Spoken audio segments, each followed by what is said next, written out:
Dana White hilariously destroys liberal TV host on Live. His response left everyone speechless. In the high-stakes world of combat sports, few names carry as much weight as Dana White, the CEO and president of the Ultimate Fighting Championship, UFC. Known for his no-nonsense approach and sharp wit, Dana has become a cultural icon, often appearing on various media platforms to discuss the latest happenings in the world of mixed martial arts. On a particularly eventful day, Dana found himself in a heated exchange with a liberal TV host during a live interview, an encounter that would go down in internet history. The stage was set for a contentious discussion when Dana appeared on a nationally syndicated morning talk show. The host, known for his liberal-leaning views and provocative questioning style, had prepared a list of topics he believed would challenge Dana's conservative stance. Little did he know, Dana was ready to turn the tables and deliver a response that left everyone speechless. The morning show was bustling with energy as the audience settled into their seats. The studio lights flickered on and the camera crew began their final checks. Dana White walked onto the set with his trademark smirk, a stark contrast to the serious demeanor expected of a top executive in the world of professional sports. He took his seat across from the host, who was already seated with a smug expression, eager to engage in what he hoped would be a contentious debate. The host, whose name was Mark, was well known for his liberal viewpoints and confrontational interviewing style. He had built a reputation for pushing his guests to their limits, often leaving them flustered or defensive. Today was no different. He had prepared a list of topics that he believed would expose Dana's conservative leanings and force him into uncomfortable positions.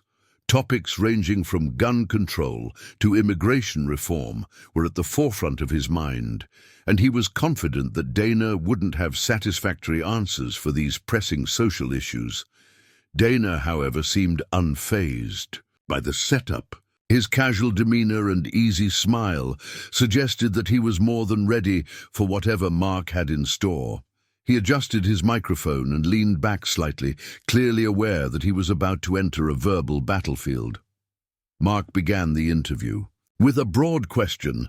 Dana, UFC has been incredibly successful over the years, but there are concerns about the violent nature of your sport. How do you respond to those who argue that MMA is too brutal?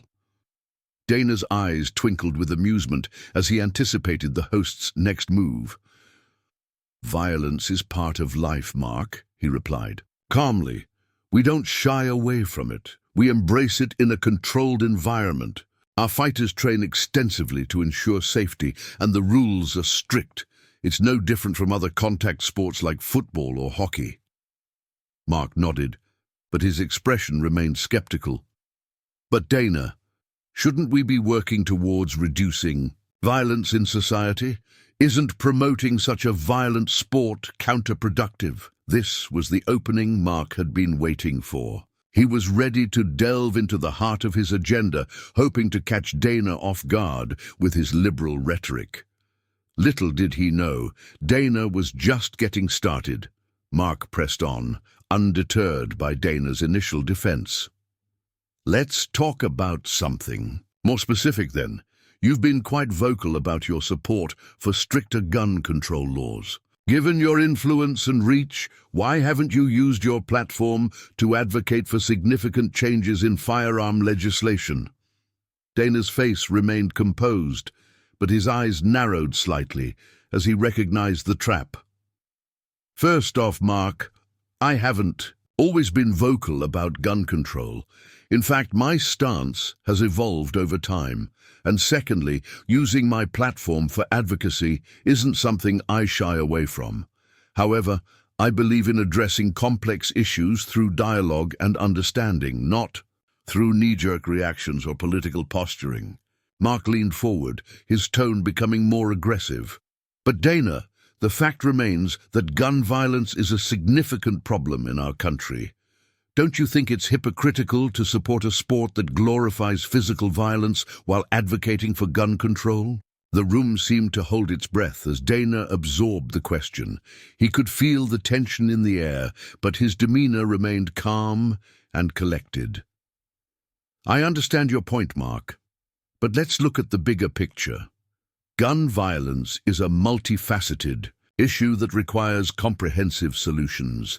Banning firearms outright won't solve the problem. It'll only drive the market underground. Instead, we need to focus on education, mental health support, and responsible ownership. He paused briefly, allowing his words to sink in before continuing. As for MMA being violent, I'd argue that it's actually a safer outlet for aggression. Our fighters are trained professionals who follow strict rules and regulations. Compare that to the uncontrolled violence we see in street fights or even in some contact sports. MMA provides a structured environment where athletes can channel their energy constructively. Mark, clearly not satisfied with Dana's response, pressed further. But Dana, isn't it possible that glorifying physical combat in any form contributes to a culture of violence? Shouldn't we be discouraging such activities rather than promoting them? Dana's voice remained steady, but his eyes flashed with a hint of irritation. I understand your concern, but I disagree. Sports like MMA promote discipline, respect, and resilience. They teach valuable life skills that extend far beyond the octagon.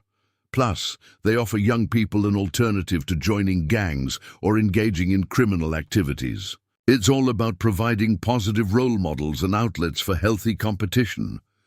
Mark leaned back, his lips pursing in a thin line. So, you're saying that violence in sports is acceptable as long as it's controlled and regulated?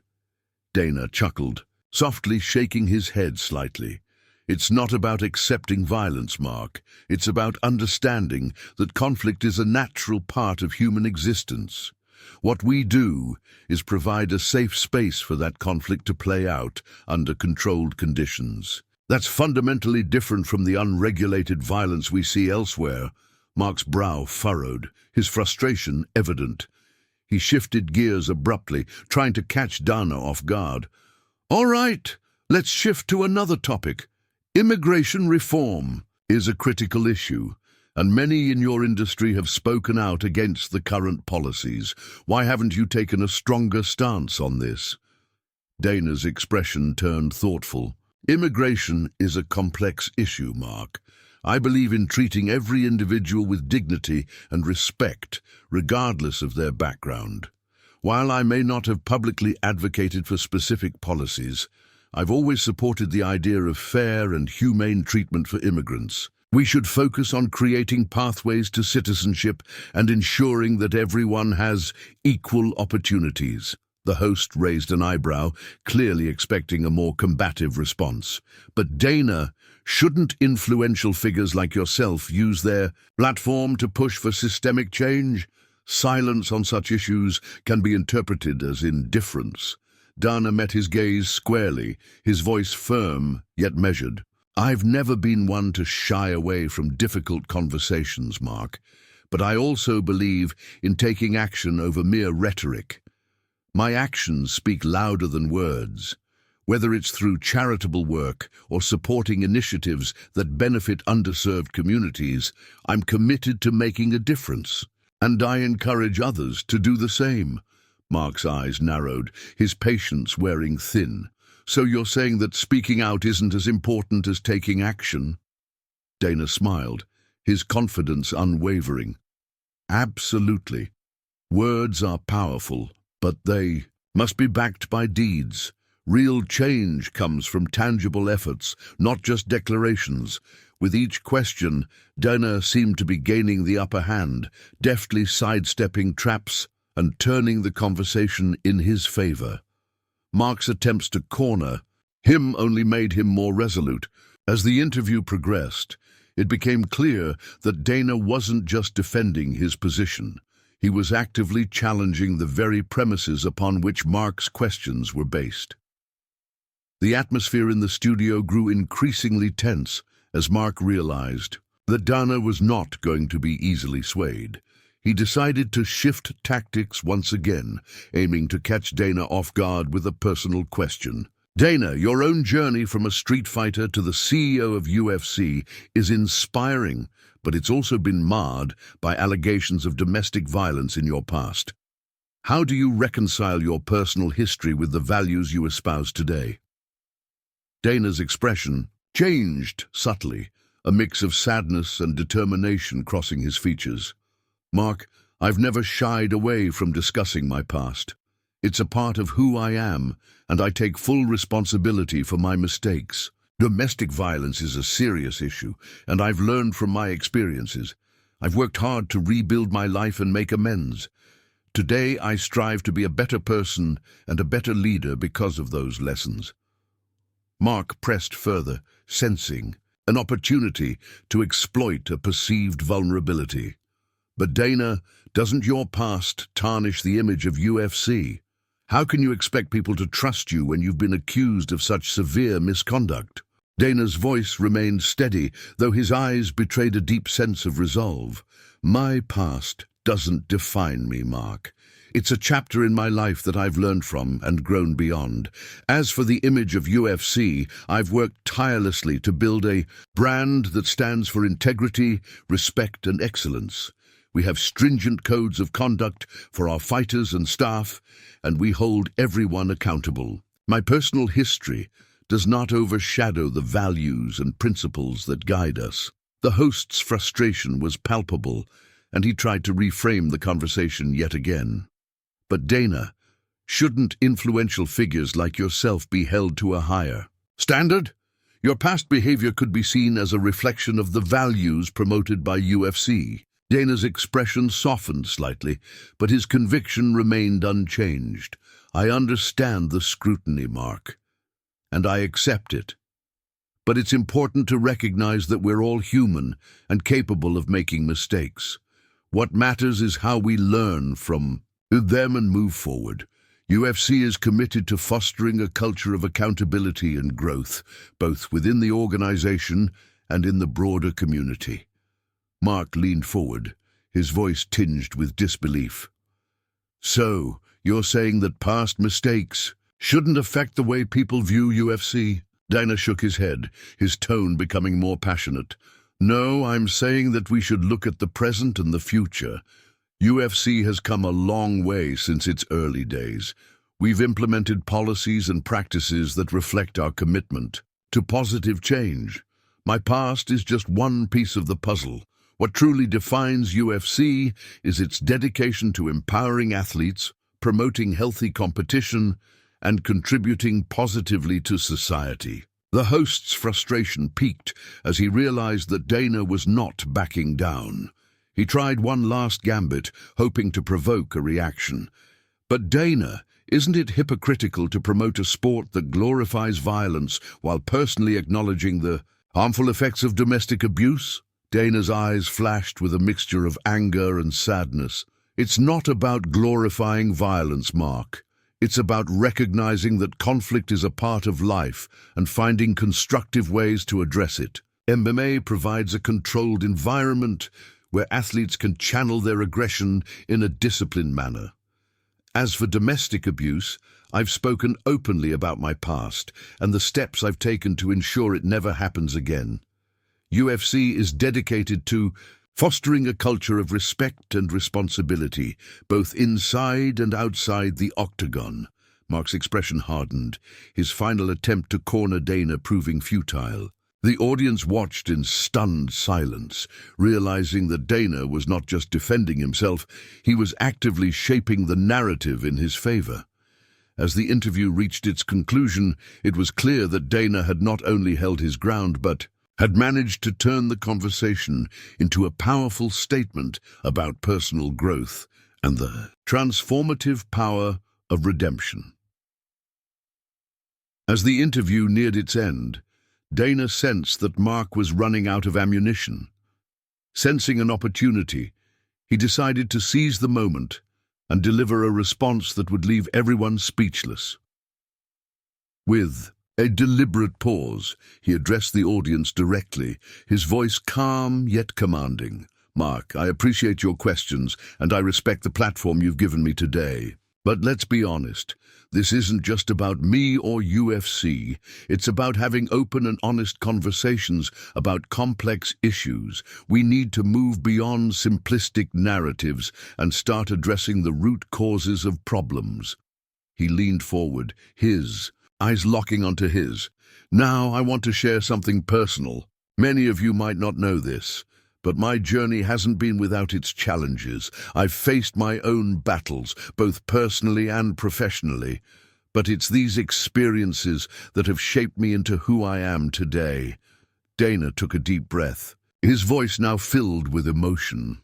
"Growing up, I struggled with poverty, violence, and the constant fear of not knowing where my next meal would come from. These experiences taught me resilience and the importance of perseverance.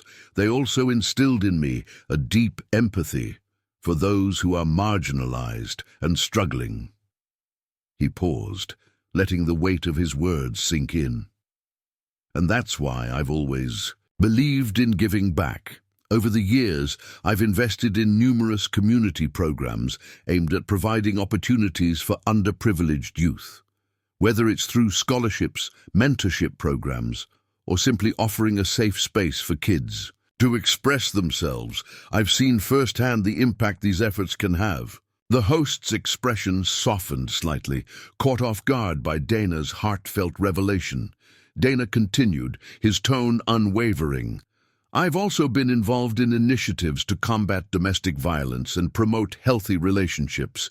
It's not just about talking, it's about taking action. Every dollar we raise, every program we support, is a step towards creating a better future for everyone." Dana's voice rose with conviction. "And UFC is committed to these values. We've implemented strict guidelines to ensure the safety and well-being of our fighters. We provide resources for mental health support and foster a culture of respect and accountability. We believe in leading by example, not just through words, but through meaningful action," he concluded, his voice now steady and strong. "So, to those who question our motives or our values, I say this: look beyond the surface. See the efforts we're making, the changes we're driving, and the impact we're having. UFC is more than just a sport. It's a movement towards a better, more inclusive and compassionate society."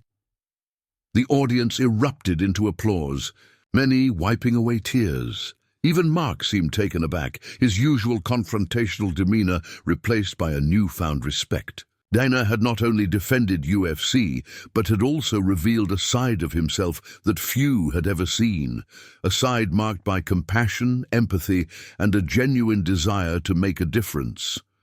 As the interview concluded, Dana stood up, his posture tall and confident. He extended his hand to Mark, who hesitated for a moment before shaking it firmly. The camera panned out, capturing the moment of unexpected unity between two individuals who had started the day as adversaries. In that single moment, Dana had not only won the argument, he had won the hearts of millions watching at home. The interview had transformed from a contentious debate into a powerful testament to the potential for change and growth, leaving everyone speechless with its profound message. Over the following weeks, Dana focused on expanding UFC's community outreach programs. He collaborated with local organizations to provide educational resources and mental health support for athletes and the broader community. He also initiated a scholarship program for underprivileged youth, aiming to give them the same opportunities he had once lacked. During a press conference, Dana addressed the media about the new initiatives. "We're not just here to provide entertainment. We're here to empower people and create positive change. Through our programs, we aim to foster a culture of respect, responsibility, and resilience. Every child deserves a chance to succeed, and we want to be a part of that journey." The response was overwhelmingly positive. Many praised Dana for his vision and commitment. Dana, your efforts are truly commendable, one journalist remarked. You're not just a leader in the UFC, you're a leader in the community. Dana's efforts didn't go unnoticed. He was invited to speak at several conferences and events, sharing his insights on leadership, personal growth, and the importance of making a positive impact. At one event, he delivered a keynote speech that resonated deeply with the audience. Dana, your speech was incredibly inspiring, said the event organizer. You've shown that true leadership isn't just about achieving success. It's about using that success to make a difference in the lives of others. Dana felt a renewed sense of purpose. He knew that the journey was far from over, but he was committed to continuing his efforts. He believed that by leading by example and making tangible contributions, he could inspire others to do the same. Months later, Dana reflected on the interview and the subsequent changes. That interview was a turning point for me, he said. It showed me that I could use my platform to make a real difference. I'm grateful for the opportunity to lead and inspire others. Dana's story continued to inspire many, both within and outside the world of combat sports. He became a symbol of resilience, leadership, and the power of positive change. Through his actions and words, he demonstrated that true leaders are defined not just by their achievements, but by their commitment to making the world a better place.